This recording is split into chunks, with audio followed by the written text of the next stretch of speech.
1,600 students come through the zoo, work with Stedman, work with the zoo on a nice presentation they do around careers. We'll also be there Wednesday. So you are welcome to join us on Wednesday if you're interested. There will be students at the zoo, Cleveland Metro Park Zoo, from about 9:30 to 2. There'll be program staff stationed at the front entrance of the zoo, so you can just stop on by. So if you want to come, kind of see what that situation is like for the kids, you can sit in on the different programming that we have going on. That'd be great. Then we have our school open houses. So by the end of this week, if you've completed the entire screening process, you'll receive an email from me that outlines your school placement for the year. It outlines your mentor partner. It'll give you some of their contact info so you can get in touch with them. It'll tell you your key teacher. It'll tell you where the materials will be located for your school. And it'll also give you a specific time on October 5th when your school will host that open house. All school open houses will be on the 5th from either 8:30 to 11:30 in the morning, so during the True to You time. But the specific time will be based on what the school says.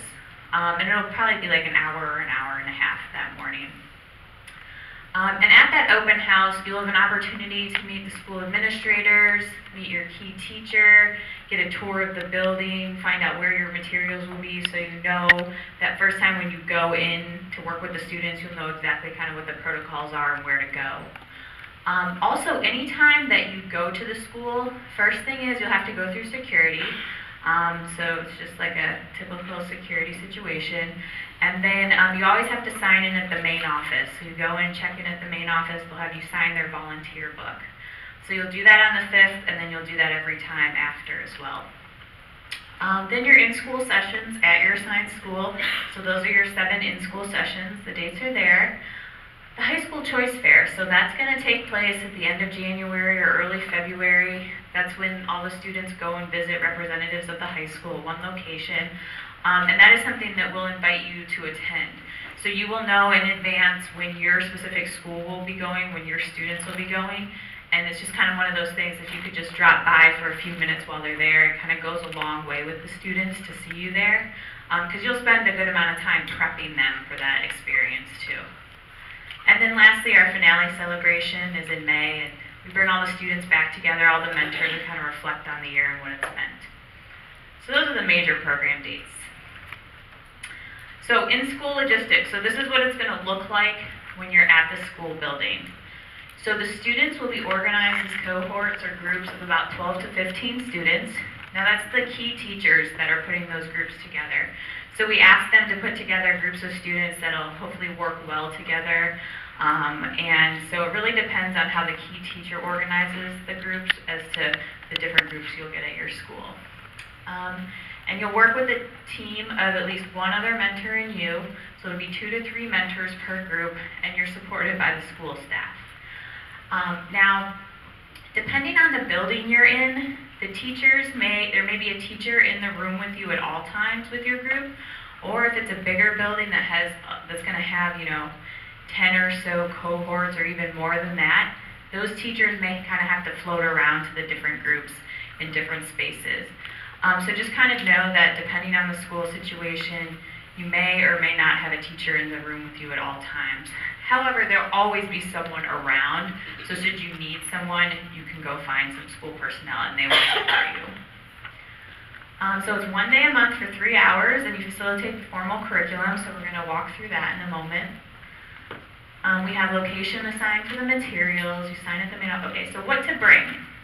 Volunteer badges. So you will receive a volunteer badge this year, and you'll be able to utilize that when you walk through security at the schools.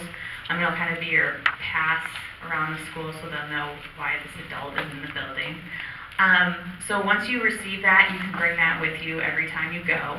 And then your curriculum guide. So those are really the only 2 things that you need to bring with you. We'll provide all the materials you'll need, so they get delivered to the school, so you don't have to worry about that. So it's really just those 2 things. So before you get that volunteer badge though, I would suggest that you definitely bring your ID with you when you go to the school, in case they're going to need to see some form of identification when you sign in. Okay?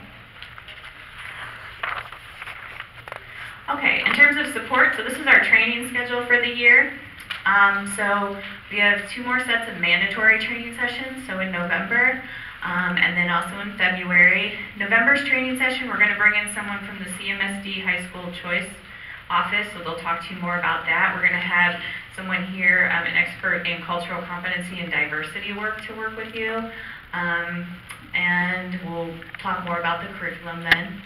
And then anytime that we have a session coming up in the schools and we don't offer a mandatory training right before it to kind of prep you, we offer these enrichment trainings. So those are those 4 up there for curriculum. And you're welcome to join us. So you'll just walk through the curriculum, show you the materials you'll be receiving at the school, and then answer any questions. And you can kind of hear our intention behind the activities by attending those. But those are drop-in. They last about an hour. And those are at Neighborhood Leadership Institute, which is right down the road here on Broadway. This year we're also offering public speaking enrichment trainings.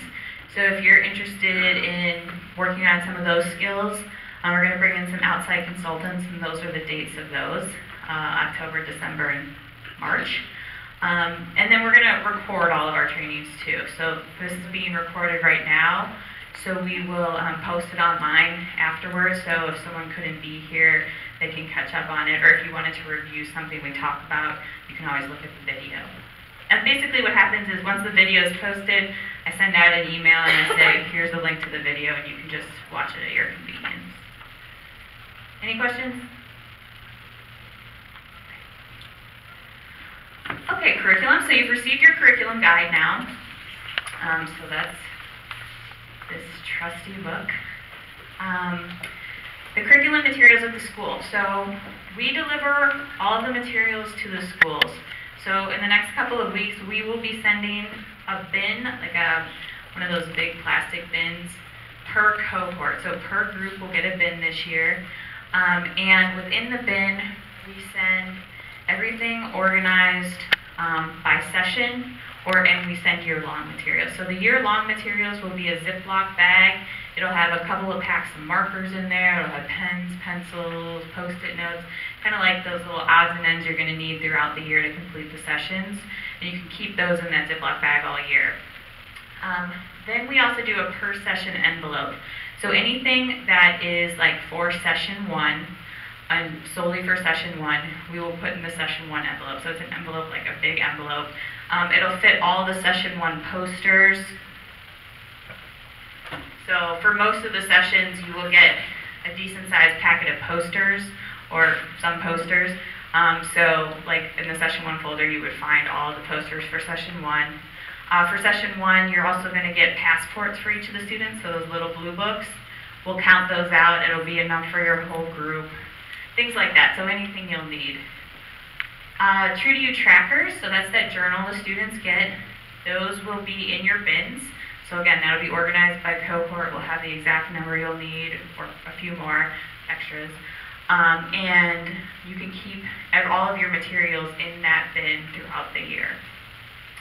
Snacks and candy. So Casey mentioned we do provide snacks for every session. So in that session, or in that bin you're going to receive, that's going to be enough snacks for sessions 1 through 3. So we're sending materials for the next 3 sessions to the schools. So you want to keep that in mind and not give out all the snacks in session 1, because then the kids won't have any in the next couple of months. And then we provide candy too. So we provide a bag of Starburst per cohort per session. So you'll get 3 bags of Starburst in each of your bins too. And mentors like to use that for various things. You can use it for positive reinforcement, so trying to increase engagement of students. So if they answer a question, here's a Starburst, and then that gets the rest of the students to want to answer more. Or if you just want to use it as a snack, that's fine too. It's up to you. And then this location. So as I said, the schools are going to tell us exactly where these materials will be housed, and they're supposed to be housed throughout the year in that same location. So you should be able to know when you go in where to go to get what you need. If for some reason that's not what's occurring at your school, definitely let me know. So we definitely want to hear from you. If anything that I'm saying to you right now is not what you're experiencing at the school, let me know and we'll take care of it for you. Okay? Yes? The True to You trackers and passports need to go back into the bin at the end of your session. That cannot be overemphasized. Yes. If the kids do not take them home, you need to be able to get them out next time so the kids can find them too. Yes, thank you.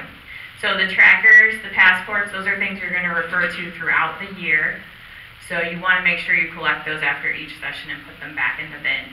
The plan is with the trackers this year is the back cover should be like a folder. It should have a pocket in there for the passports, for their name tents. And so you can just pass that tracker out and it should have all of their information in it. Okay? But at the end of the year, once we've completed the program, we do want them to take those materials with them so they can take it with them and refer to it as they continue to grow. But for now, we'll keep them. Okay, so this year, this is something we're starting this year as well. So this is our online database for mentors. And this is going to kind of be softly rolled out throughout the year. So we're going to start utilizing it for some of its functionality in the next couple of months, and then we'll kind of add on as we go to make sure there's no glitches. But basically, this is what it'll look like. You'll get a username and password. We'll send it out to you. And this is going to house our curriculum. It's going to house all the links you're going to need, all of the training videos, all of that. So once you would sign in, it'll look something similar to this. And up here, I don't know if you can hopefully see it, but there's some links at the top. So it says training, my school, my calendar, curriculum, and Naviance. So training will be where you register for trainings eventually. My school will have all the details, so all that contact info and who your mentor partner is and the dates and stuff like that. Calendar, you'll be able to manage your whole True to You calendar through here. Curriculum, we will post kind of the individual sessions here. So you can refer to it, you know, if you don't have your curriculum guide and you wanted to look something up. All the supplemental materials will be posted as well. And then Naviance. So Naviance is the online college and career readiness tool that the district has. And some of our curriculum utilizes assessments from Naviance. So throughout the year, students take 3 assessments in Naviance, and so mentors take them as well. So this will be a link to Naviance so you can get on there through this system. And then it's also going to house your Naviance reports. So once the students take the assessments, we collect that data and then provide you with spreadsheets of the students' answers, their results, so that you have that before you go in and work with them. You might want to mention, Molly, that the TJ Hanson Thomas Jefferson School, and that's what I discovered is like the coordinating school district processes this, unless that's changed. Yeah, actually we're going to talk about that in a minute. So for Naviance, we'll send you out a link for this even before we use the online database. But all of the mentors for the True to You program are housed at one school for the purposes of Naviance only. Okay, so when you get your link, it is going to link you to this page, which is TJ Newcomers. But this is just for the purposes of kind of, we just house your usernames there for the program. But this is what Naviance is going to look like when you link to it. And we'll provide you with your username and password. Once you go into that, this is what pops up. This is the page you see. And basically everything that we use Naviance for as mentors is on the About Me tab. So that's the circled in red. So you just click on About Me, and then it'll link you to where your assessments will be. So you can see this is my account. I have the Strengths Explorer, I have the MI Advantage. You will also have the career key there. And then so when I go in and try and take the Strengths Explorer, I just click on Strengths Explorer and it brings me to the assessment. Now, for some returning mentors, it's going to save some of your data from last year, so you may or may not be able to take some of these assessments again. We can try and reset your accounts, and if you want me to do that, let me know. But otherwise, your results from there will be there from last year when you click on it. Okay, any questions on Naviance?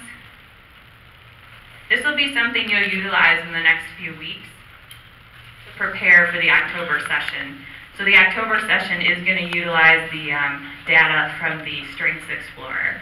So you'll want to go on there. It's basically like an online personality test, and then it'll tell you your top 3 strength areas.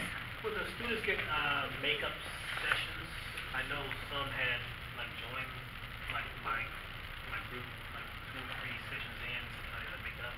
So that's something that we have to kind of tell you about, or So we have Naviance coordinators, and so they have different schools that they're assigned to, and they go out. So they do try and kind of keep up with that and keep students up to date. However, if you see that, you know, there's a certain student that you really would like to see take the Strengths Explorer and they were absent a couple of times, feel free to send me an email and I can try and follow up on it for you. Any other questions on Naviance? Okay. Okay, so true to you curriculum. So, you know, we've been talking, I think you've heard probably, I don't know how many times by now, that our focus is on personal development and career awareness, but that really is, you'll see those threads and those themes throughout all of the curriculum in this book. And all of our sessions are framed around Stedman Graham's 9 Steps to Success. So we do utilize that identity passport to freedom, the little blue book you received. All the students will get one, and you'll refer to it before most of your sessions. We try and frame each session with a quote from Stedman. And so you can refer to it with the students. This is a breakdown of what the 7 sessions are entitled. So we start with check your identity, and then it starts to move into the visioning, and then exploring your future is really about more exposure to careers.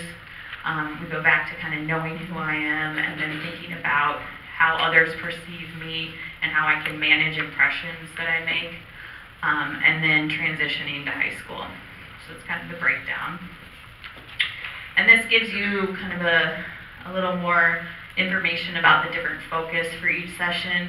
I'm not going to walk through all of this, but you can see from session 1, which will be the October session, it's really about establishing group connection and guidelines, and then exploring student strengths. That's what our focus is there. Okay, so now I'm going to walk you through session 1. So what we probably want to do is follow along kind of both on the PowerPoint and in your curriculum guide. So if you want to grab those.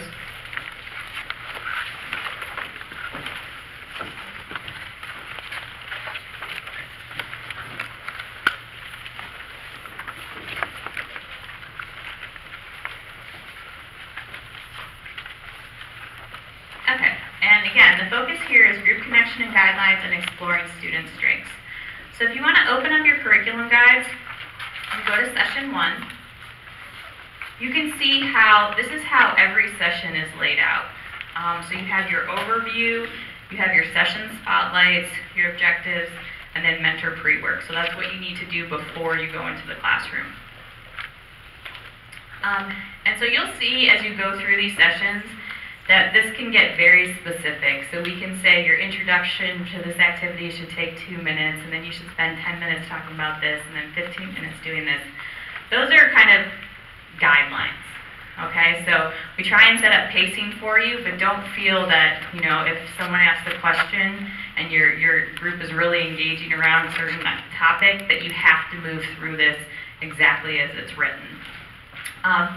And I say that now because if you look at these session spotlights, and you'll see those for each session, these are your main goals for the session, okay? And so even if things don't go perfectly as it's written in the session workbook, if you are able to walk out of that session feeling like you've accomplished those spotlights, then you've done what you need to do for the session, okay? So like for example, this one, group connection, self-awareness. So if you feel like you're group connected, even if it didn't go exactly according to plan, then you've accomplished that. If you feel like the students are at least thinking a little more about who they are and what they're interested in, you've accomplished self-awareness, okay? So I just don't want people to get a little too hung up on following this word for word. Think of it as a guideline. Think of it as kind of a goal, but you don't always have to get it exactly as it's written, okay? So what I've done here, so as you can follow along in the curriculum guide, if you look at the bottom of these upcoming slides, there's a page number in the bottom, so it'll tell you what page this corresponds to in the curriculum guide. So on page 1.2, that's where you have session at a glance. So this is a table basically outlining the different activities for the session and how much time. So we always start with an opening. Session 1's opening is a little longer because it'll give you time to really introduce yourselves to the students. It'll give them time to introduce themselves to you, and you get time to go through a program overview so the students really know like what to expect throughout the year. Then we always try and incorporate some type of icebreaker. So this one is quiet, which I think is pretty fun. We'll talk about what that means. Setting shared group guidelines is the next activity. This is where, as a group, you and the students will come up with how you want your group to function throughout the year. So what rules or guidelines do you want to implement for your group to have a good group throughout the year? And it's a really effective way to create group guidelines because student voice is coming through loud and clear because this is what the students want the group to be. And so it's also really helpful once they've created these, you'll post them in the room, and then you can always refer back to them later on and say, you guys made these, let's stay on track, or why are we having issues with guideline number 3? We thought this was really important when we talked about it. So those kinds of conversations. We always put a break in, and then we have understanding my strengths. So that's going to be the activity where you kind of deconstruct that Naviance assessment and talk to them more about what that means and then how they can use that information. And then the last one is my name. So that's going to be a time for the students to creatively represent their identity through creating a name tent that they'll use throughout the year. We always have a session reflection and debrief at the end. And then the total time is slated for 180 minutes or 3 hours, and it's always going to be that time frame. Okay. If you look on page 1.3, this is a step-by-step. This gives you a little more detail of what these different activities actually entail and like what you're doing and what the students are doing. Okay, so session opening and program overview. So this will start with introduction. So you'll come in, you'll introduce yourself. You'll give students a little time to introduce themselves as well. In all of our openings, we're always trying to connect back to something the students have done previously. So you'll see as it progresses, you're always kind of going back to, well, what did we do last session and what have you all been thinking about since last session? This time, since this is your first session with them, they all will have gone to that program launch and worked with Stedman. So part of their introduction will be to talk about what the launch was about or what they love, because that's something they've talked about with him. Then you're going to move into passing out their True to You trackers. So this is when they'll get a lot of those year-long materials. So they'll get those True to You trackers, the journals that they'll have throughout the year. These. And then also in the tracker, there's a Welcome to True to You, which you'll review with them. So any worksheet that the students will use with you is found in their True to You tracker. It's also found in your curriculum guide. So it's always found on the page after the activity. So we'll do the activity write-up and then we'll give you all the worksheets. So in order for you to see kind of what they're going to see, if you turn to page 1.6, that is the Welcome to True to You worksheet. So that's going to be in their trackers.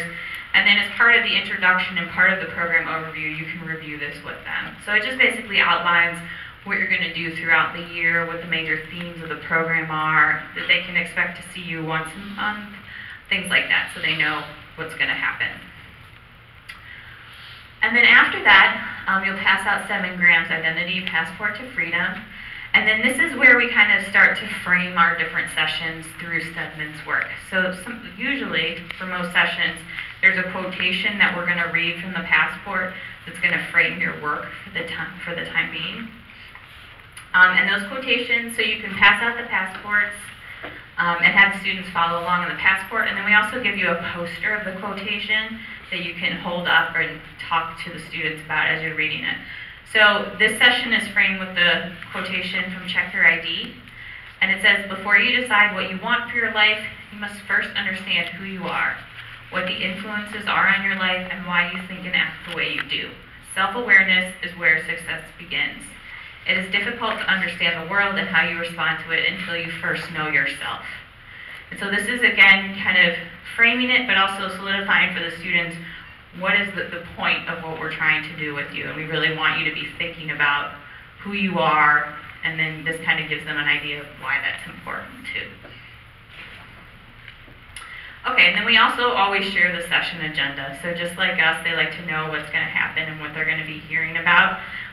So there's an outline of what the agenda is at the bottom of page 1.5. So that's the first activity. Any questions there? Okay, then the icebreaker quiet. So I put this quote in here. I really like this quote. So it says, laughter connects you with people. It's almost impossible to maintain any kind of distance or any sense of social hierarchy when you are just howling with laughter.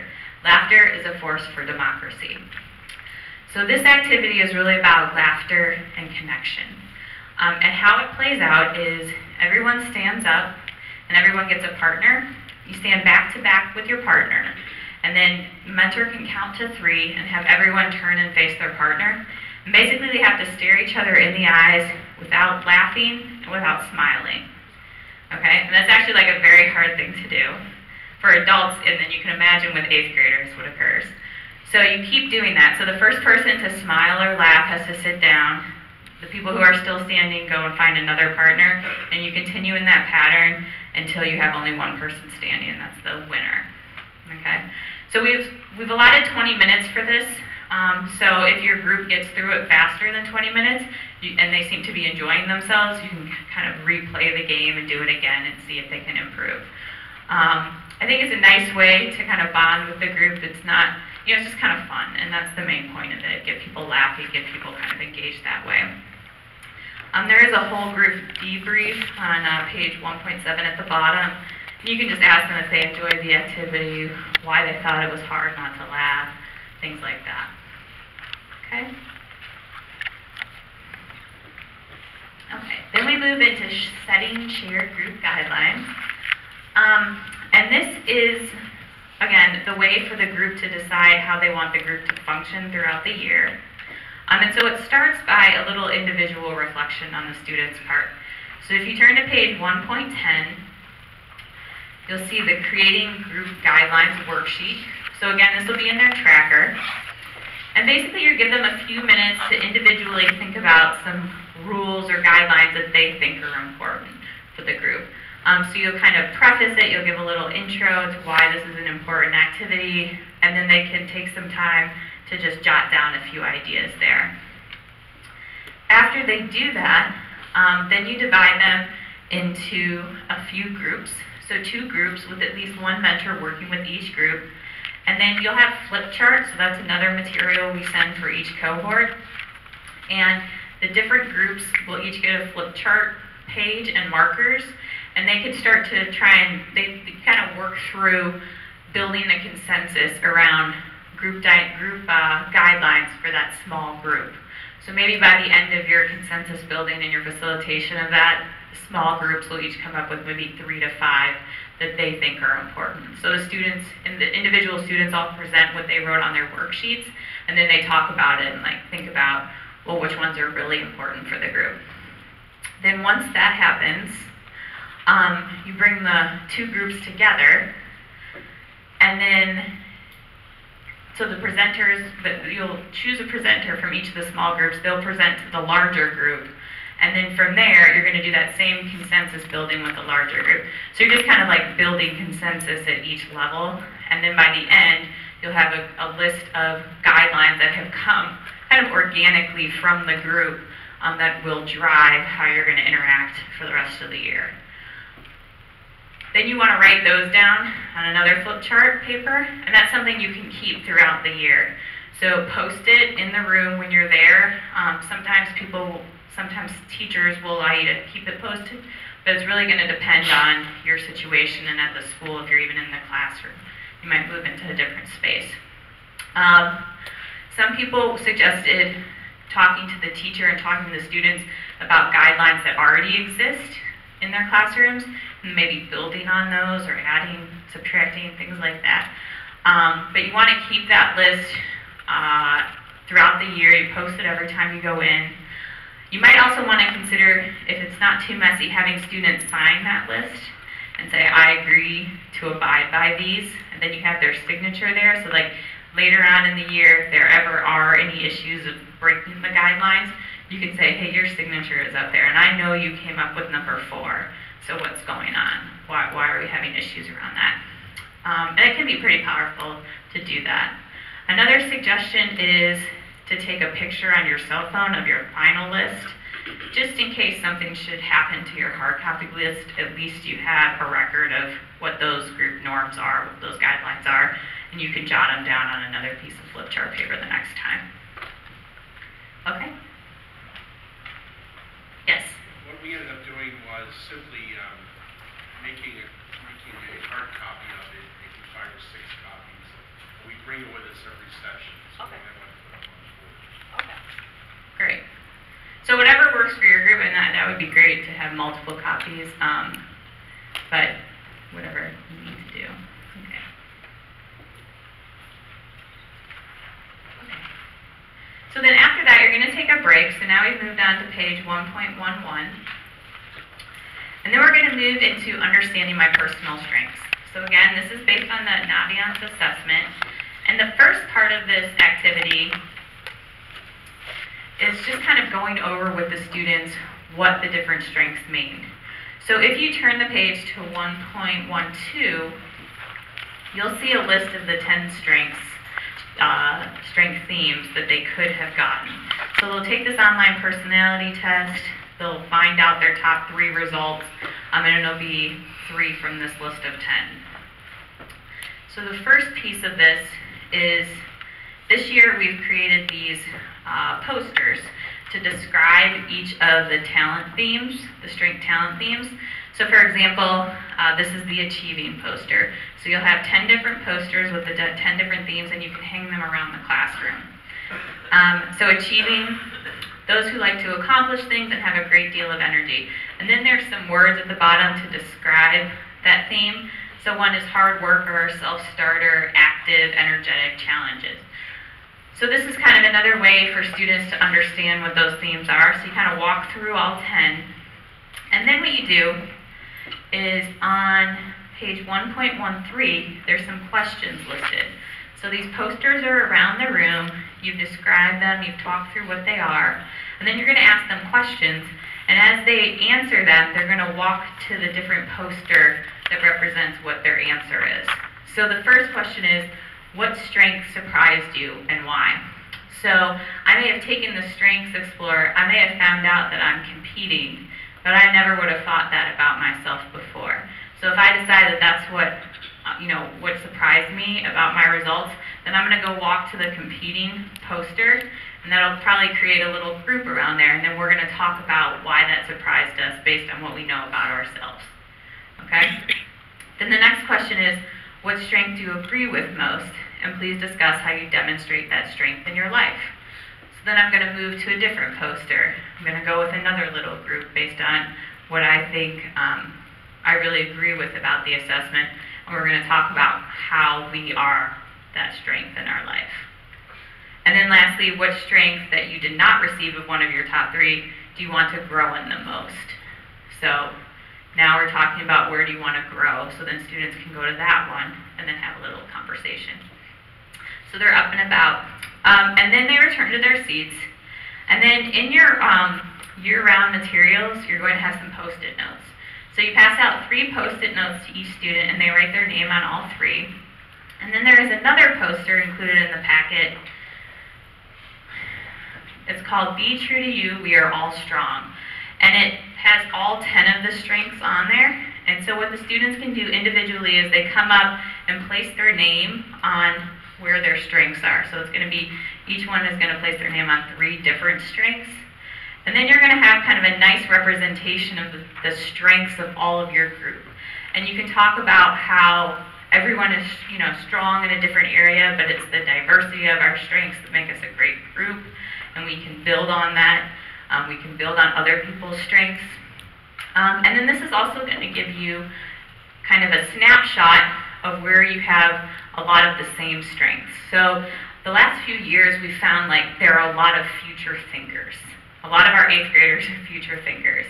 A lot of our 8th graders are discoverers, right? So you're going to have certain groupings that are going to have more students that got those results.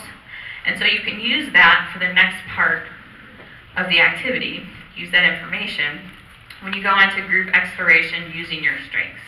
So now I'm in the middle of page 1.13, and what you're going to do here is you're going to divide students into 3 groups of 3 or 4 students based on the 3 most common strengths across the cohort. So use that poster, figure out where the most post-its are, and then those are going to be your top 3. And then they're going to go into those small groups, and they're going to complete the Using My Strengths worksheet. So in your book, that is on page 1.21. So again, that'll be in their tracker. And for each of those small groups, you're going to assign one of the top 3 strength areas, and that goes at that in that space that says strength talent theme. And then in your group, you're going to answer the following questions. Select one person to share the results with the group at the end. So how can this strength theme be used during the 8th grade? So if I'm assigned the, let's say, achieving strength in my group, and we're talking about how the strength theme can be used during 8th grade, well, maybe we can talk about how we're going to use our achieving strength to really set ourselves up for being on a great path as we enter high school. So we're going to do great in school, we're going to get our grades up, so that when we go to apply to high schools, we're in a good place. Okay? That's a way I can use my strength to set me on a good path. If, for the next question, how would this strength theme be useful as you moved into high school? Right? So how can I use this strength now in the first question? How can I use it in the future in the second question? So maybe that group, maybe we're assigned relating, all right? And we're thinking about how can we use this in high school? Well, maybe I can go into my high school, since I'm a relator, and I can build great relationships with my teachers. And that's going to set me on a good path to be successful in high school, because I'm going to have those relationships. So getting them to think about practically, so these strength themes, they're really interesting, but they're kind of abstract. Right? They're these themes, they're these concepts. We're trying to get them to take that concept and apply it. Right? So how can I use it now? And think about how I can use it in the future. Then number 3 is brainstorm the type of careers that fit well with this strength talent theme. So we're already starting to get them thinking about the careers. So I've learned about my strengths a little. What are some careers that I think might align with that? Okay, and just kind of brainstorm that. And then lastly, describe a person who you believe represents this strength. How would you describe this person, and what are some of the things they do? So again, it's taking these abstract concepts and making it more concrete for them. So these are people they may know, or maybe a celebrity they see, but they can talk about how that strength is actually demonstrated in real life, rather than some kind of concept out there for them to just think about. Does that make sense? Are we doing that? Okay, great. Okay, so they do that. So in the small group, so again, you're going to get more in-depth information about 3 strength areas. So each group is going to have more information about one. So then you bring it back to the big group, and then you have those groups present out. So they started by knowing more about one of those themes. By the end of the presenting out, they'll know more about 3 based on what the other groups did. And throughout all of this, really you should be kind of floating around and helping to facilitate these conversations with the students, and maybe sitting down with them for a few minutes and helping them brainstorm. And also throughout your work with them, really be thinking about it as kind of like a partnership with them. So in the guidelines, it's not, I'm the mentor, this is important, you know, this has to be one of our rules. It's like, let's think more about this. What would be a good rule to have? Or, you know, in groups I've been in, I've seen that this is a really good way to interact. So rather than telling them, kind of like guide them through the process. If that makes sense. So then at the end of this activity with the strengths on page 1.14, you're going to thank the students for sharing their strengths and associated stories. And then, again, we're always trying to get them to reflect at the end of activities. So in the large group, ask the following questions and have 2 to 3 students respond. So what is a personal strength? Why is it important for you to know what your strengths are? And again, this idea of growth. So is there any area that you want to further develop? There's a mentor tip in here to try to have different students respond to each and identify students who may be a little shy and less likely to speak out loud. So that's an interesting kind of skill to learn as a mentor or as a facilitator, is to, without putting someone on the spot and making them uncomfortable, build an environment that feels safe enough for even the more shy or introverted students to want to speak up.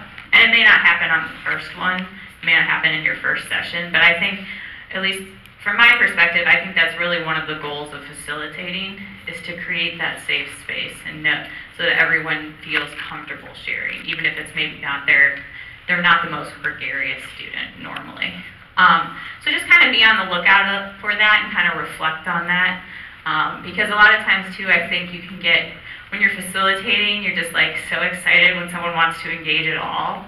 And so if you have one student or two students who are like really engaging with you, then you can kind of get lost in just letting them do it.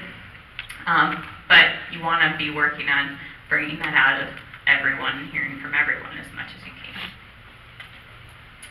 can. Okay, the last piece to this activity is in the True to You tracker, there is something we call the Who I Am page.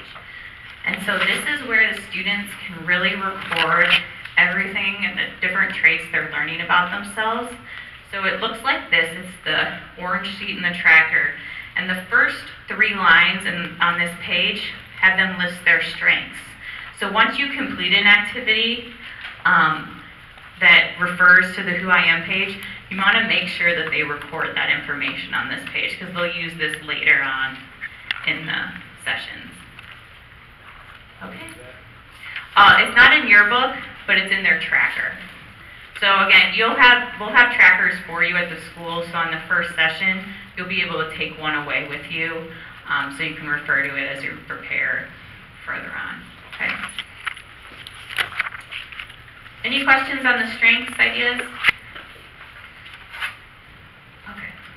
I have a question. Sure. What page are those questions on that are on the bottom of that slide?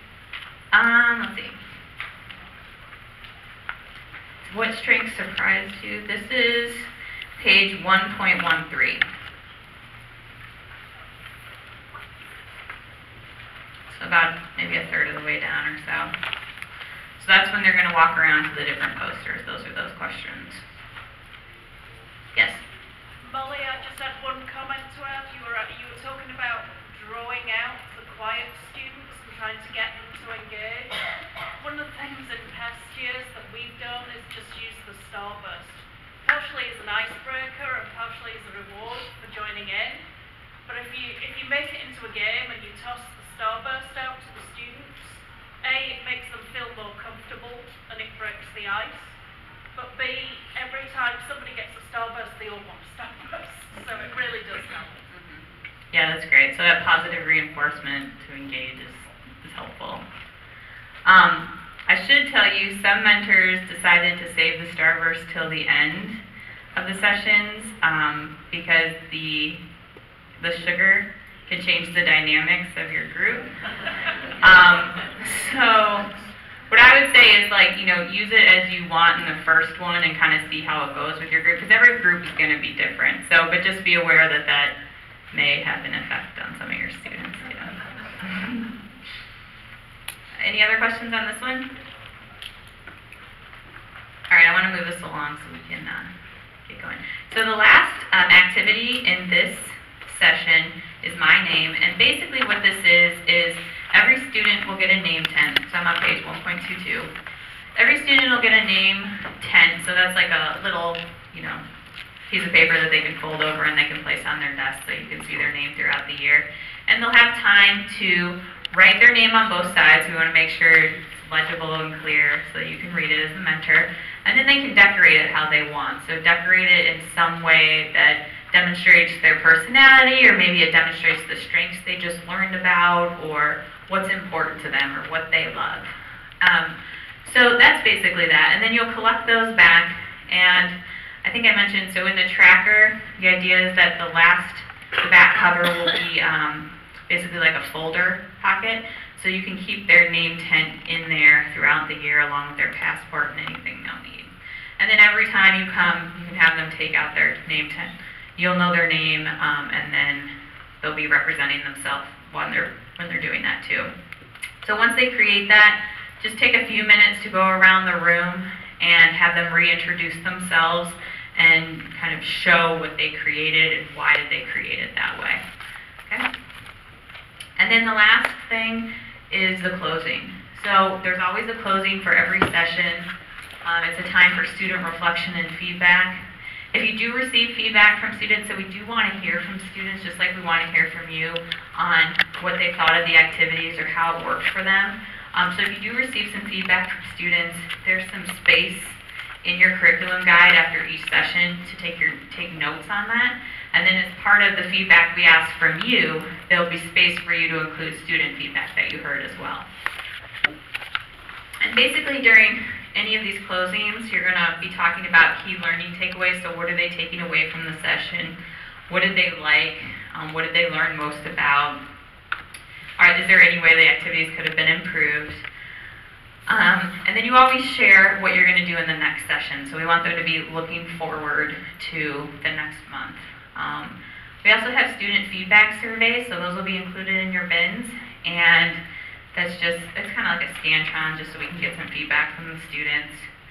And then this last point on 1.23 is to please recollect all treating materials and return them to your bin. So you know, there's always a lot going on at a school. If you don't know that already, you'll notice that the first time you go in. So we just want to make it as easy as possible for the school. So we want to clean up after ourselves and put things away. But then also you will have peace of mind knowing that your materials were put away because you put them away, and that they should be in that bin. So we just ask that you really take some time. And it shouldn't take too long. You'll each have your own bin. You can just put it in there and it'll be there the next time. So that is basically what the first session is going to look like. Are there any questions? Yes? I got a couple actually. Sure. Are we supposed to wear the True You t-shirts, or we just wear whatever we want, or just kind of like go with what your partner, mentor is going to do, or what are you supposed to do? It's really up to you. I mean, you're welcome to wear them if you want. You'll see that some of the students definitely wear them on your True to You session days. But those are, it's totally at your discretion. If you want to show up in your work clothes, totally fine. Okay. And then, so obviously one of the don'ts is don't pry into their lives, which is understandable and probably for the class. If you hear them chatting like, so-and-so had a basketball game or so-and-so's in school play, are you allowed to just even mention or like just say, how'd it go, or anything like that? Oh, sure. Yeah, absolutely. You want to engage with them and you want to connect to them. I think the don't pry is more like get into their personal family stuff if you know it, just because you notice something at some point, unless you have that real rapport with them.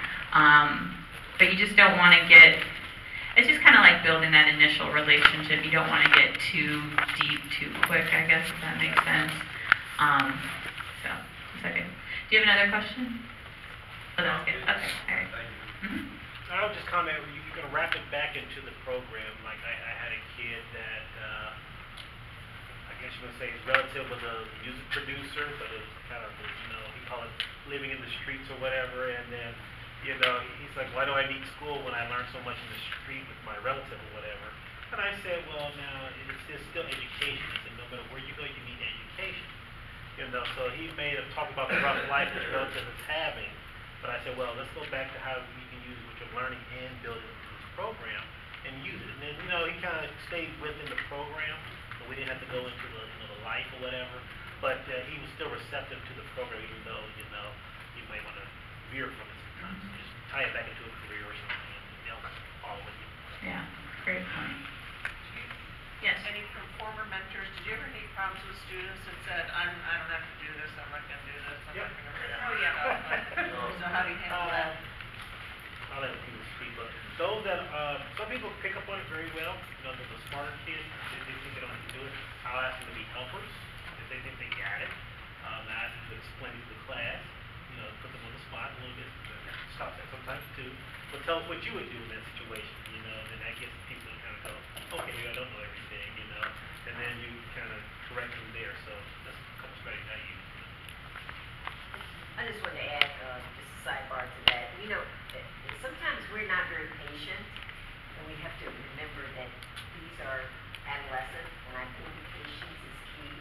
Because what I found is that some of those same kids who were so resistant to everything, as you get toward the end, they're like all over you. They want to know, you know, what's going to happen, and they know your name, and sometimes, most of the time, they come around. So be patient. I think that's really good advice. So, what did you want to add to that? I was going to say sometimes they don't want to participate in a group setting, so I let them kind of do their work on their own, and then like my co-mentor and I would make sure that we would go over and like individually help them for a little bit, because sometimes they're just more introverted and they don't want to participate in group things. That's helpful. That's a great point too. Yeah, I know I've had a mentor tell me, like, you're going to get some students that are going to sit back and just see what you're going to do too. And they're just going to, like, watch you. And that's why that consistency is key as well. So if you keep showing up, even if they're, you know, seemingly not responding to you, I think what Wanda said back here is, like, by the end, most of them are going to come around. And then also someone might have mentioned this earlier too, this program is really about planting seeds. So again, you might not see everyone grow immediately, and you might not see that they're all super engaged immediately, but they are taking things in, even if it doesn't seem like they are sometimes. Yes? The mentor partners, how are they formed? Like if this is my first year, would I be paired with somebody who's done it before? Since I'll be nervous my first time? So that's kind of a goal, that we would pair you with a returning mentor. What happens sometimes though is that returning mentors are returning with their partners, and so they want to work together again. So some of it is I'll try and match people up to the school that they said they wanted to go to first, or the geographic area, and then we'll see who's paired, like who's matched to that school, and then we'll see maybe what would be good pairings within it. So do I have, I don't know if you remember on the application you were asked if you were improviser or planner. So I'll try and match up two people who are opposite that way maybe, or who seem to have different backgrounds in terms of their careers, just so the students are getting kind of that diversity with their exposure to the mentors. But that being said, if you have someone you'd like to work with, you can let me know that too. And so we try and work with that too. Yes? One thing that I would suggest is that when you have your mentor partners, you guys kind of talk about the lesson before that day and kind of get a game plan as to who's going to do what. Some people are great with opening the whole group thing, but then some people may be better with the actual middle piece of the lesson. So just have that discussion with the mentor before that day to see what your game plan is, because you want to come in there appearing to be organized and like everything flows. So when one piece is over, you know, the next person comes up and they do their piece, instead of looking disorganized because you haven't talked about who's going to do what. Great advice, thank you. Any other questions? Usually what happens, you get a little earlier there, or possibly before things actually start logistically planning who's going to do what under what circumstances. And that's very important. The person arrives at the last minute and all of a sudden thrust into the situation. That's going to cause a lot of confusion, and the kids are going to see that right through, and the whole opportunity to be able to be successful is going to be sabotaged. Okay, and it's actually paramount that you get together somehow, some way, to plan who's going to do what and who's going to supervise this, that, and the other thing. Absolutely. The activities are not that difficult, but they must implicitly be organized. There's no question about it. Yeah, I think preparing with your mentor partner is key. And also arriving to the school before the session is set to start. So, you know, you're either going to be assigned basically an 8:30 start time or a 9:30 start time. That's the time you're supposed to start with the students. So you're going to want to get there at least 15 to 20 minutes early, if not more, to get your materials together.